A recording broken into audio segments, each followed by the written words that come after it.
Hello everyone, আমি রিম্পা। আমার চ্যানেলে সকল বন্ধুদেরকে স্বাগত জানাই। আজকে সন্ধ্যের টিফিনে গরম গরম মুচমুচে পকোড়া করব বলে চলে আসলাম। তা কীভাবে পকোড়া করব? সয়া পকোড়া, একটু অন্যরকম স্বাদে। মটর ডাল ভিজিয়ে রেখেছিলাম 1 ঘন্টা মতো, সয়া ভিজিয়ে রেখেছিলাম, আর সেটাকে মিক্সার গ্রাইন্ডারে পেস্ট করে নিয়েছি। মটর ডালটা ভালো করে পেস্ট করতে হবে। আর এর মধ্যে কী দিচ্ছি?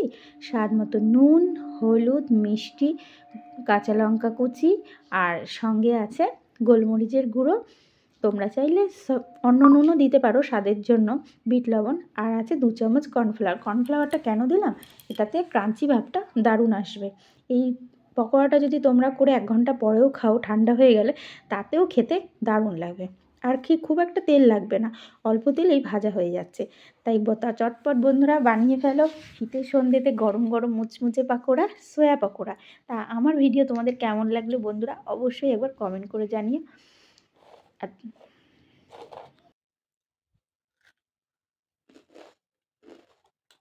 দারুণ হয়েছে।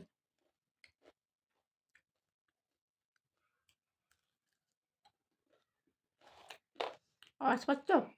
একদম নরম, মানে নরম বলছি, সরি, মুড়মুড়ে পকোড়া। তাড়াতাড়ি বানিয়ে নাও।